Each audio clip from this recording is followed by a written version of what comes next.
Chapter 9. As he was passing by, he saw a man blind from birth. His disciples asked him, "Rabbi, who sinned, this man or his parents, that he was born blind?" "Neither this man nor his parents sinned," Jesus answered. "This came about so that God's works might be displayed in him. We must do the works of him who sent me while it is day. Night is coming when no one can work. As long as I am in the world, I am the light of the world." Even when you go back to the book of Job, Job's friends, if you remember, Job's friends sat around talking to Job about, "Oh, well, you got all these things wrong with you and all these things happened to you. What did you do wrong?" And Jesus is saying, neither. These things happened so that God's works might be displayed in him. And that, all the things that happened in my life were due to my consequences of my stupidity. But God let them happen so that I could have a testimony. What good is a testimony when nothing happened to you? If nothing ever bad happened to you, would you be able to connect with others? If someone that went through a really tough time in their life, and you walked up to them and said, "Oh, I know how you feel," and nothing ever happened to you bad, would that person be connected to you in any way? Probably not. Do you all realize that most of the time connections happen between people through their suffering? People will listen to me, mostly those that have been through the things that I've went through, and vice versa. I would listen to someone's experience. Absolutely.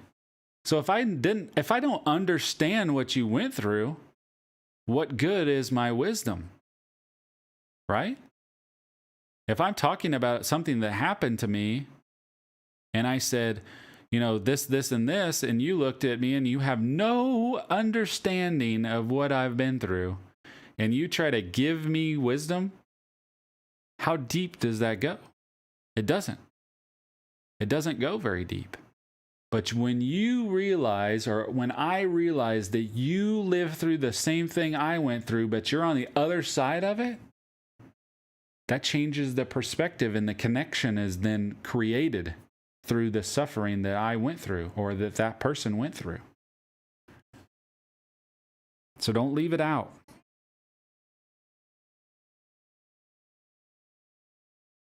Yep. And I have a daughter that's type 1 diabetic. I'm sure you've seen her on the stream, right? I'm not a type 1 diabetic, and neither is her mother. But she's got type 1 diabetes. It was tough. She's had it when she was 2. It was tough. Poking a syringe in my 2-year-old little girl. But I believe sometime in her life, she gets to speak hope into other little girls that are going through the same thing. Young men, young women. And know that she's on the other side of it and she's able to live a normal life, even though. And God gets to use that to say, even though this happened to her, she believed. Even though this happened to me, I believed. Even though this happened to you, you kept believing.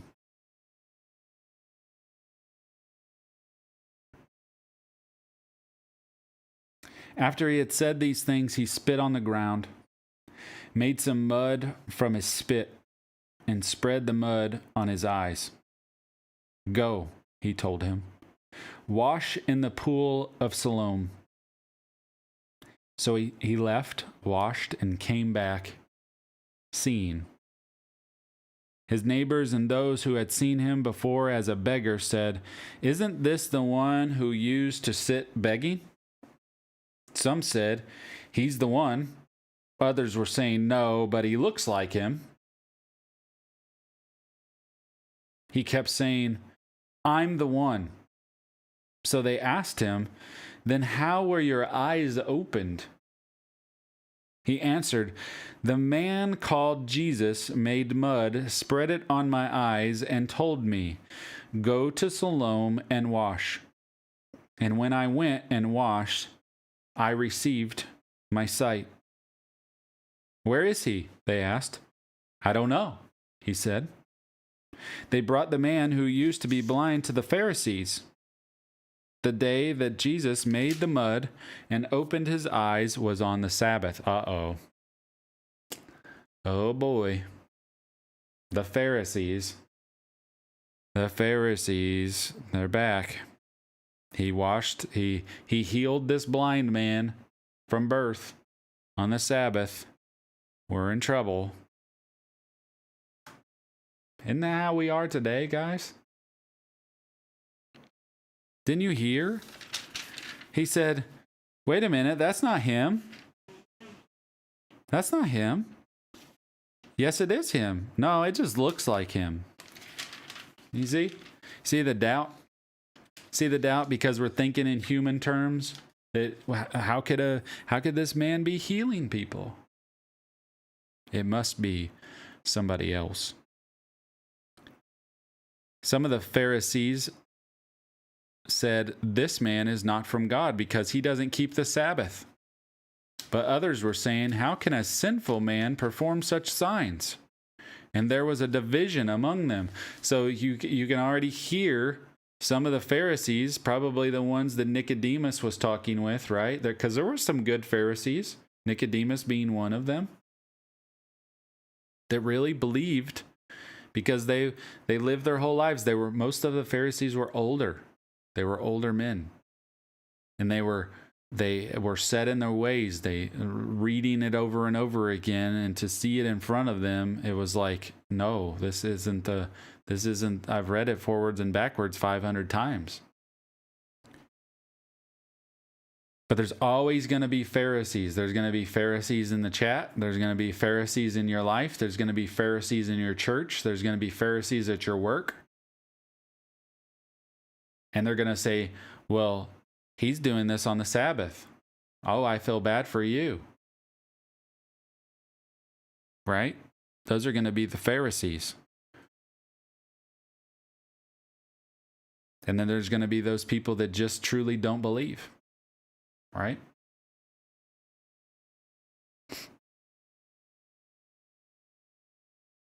Again, they asked the blind man, "What do you say about him, since he opened your eyes?" "He's a prophet," he said. The Jews did not believe this about him, that he was blind and received sight, until they summoned the parents of the one who had received his sight. They asked them, "Is this your son, the one you say was born blind? How then does he now see?" "We know this is our son, and that he was born blind," his parents answered. "But we don't know how he now sees, and we don't know who opened his eyes. Ask him. He's of age. He will speak for himself." His parents said these things because they were afraid of the Jews, since the Jews had already agreed that if anyone confessed him as the Messiah, he would be banned from the synagogue. This is why his parents said, "He's of age. Why don't you ask him?" So a second time they summoned the man who had been blind and told him, "Give glory to God. We know that this man is a sinner." He answered, "Whether or not he's a sinner, I don't know. One thing I do know, I was blind, and now I can see." And then they asked him, "What did he do to you? How did he open your eyes?" "I already told you," he said, "and you didn't listen. Why do you want to hear it again? You don't want to become his disciples too, do you?" And they ridiculed him. You're that man's disciple, but we're Moses' disciples. We know that God has spoken to Moses, but this man, we don't know where he's from. This is an amazing thing, the man told them. You don't know where he is from, and yet he opened my eyes. We know that God doesn't listen to sinners, but if anyone is God-fearing and does his will, he listens to him. Throughout history, no one has ever heard of someone opening the eyes of a person born blind. If this man were not from God, he wouldn't be able to do anything. You were born entirely in sin, they replied. And are you trying to teach us? Then they threw him out. So literally, they had evidence. Do you see that sometimes you're going to find people that absolutely just won't believe? They don't want to believe. They're not going to believe. There's going to be people that are scrolling through the chat right now that will never believe because they don't want to. But because God is a loving God, He will never, ever force you to believe in Him. That's what makes Him a loving God.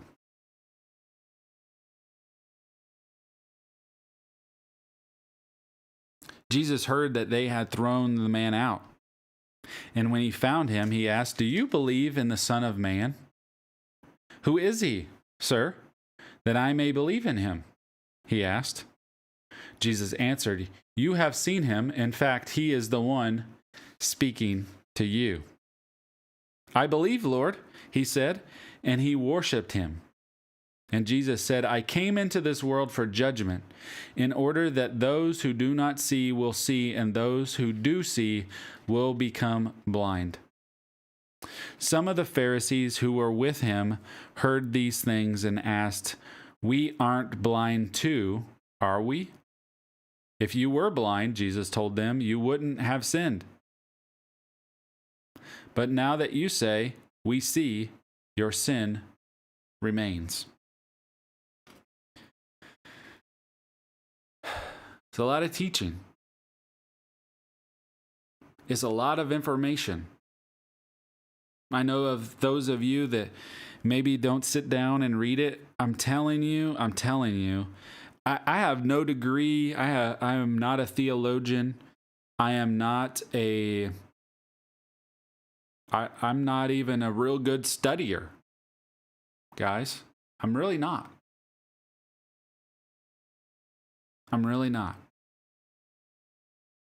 I don't have a degree on my wall.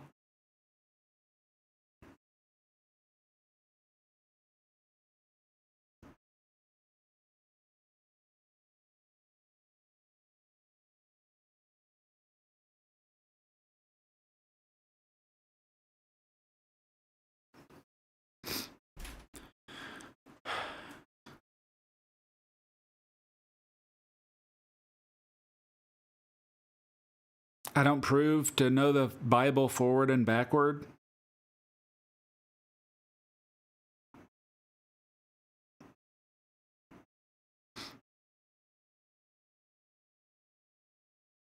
You don't have to know all those things to know God. You don't. But one day, I said,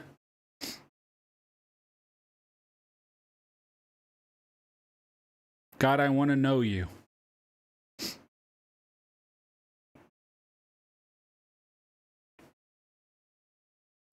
And from then on out, everything changed. It wasn't pretty. It wasn't a extravagant prayer or anything like that. Just one day I said, "God, I just want to know you." And then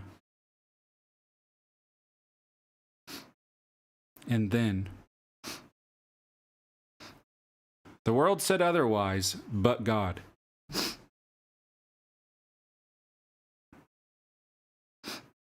And it didn't mean I didn't have any bad things that went on in my life.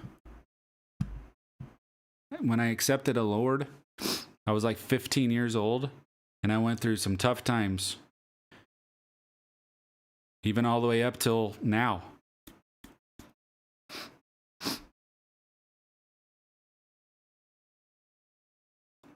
Took the world by my own hands and tried to make up my own rules, and it didn't go well. But God was always with me.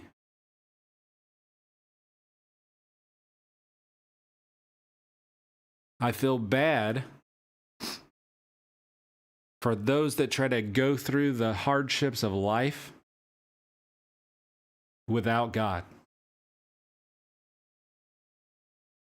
That's tough, because I don't know how I got through it.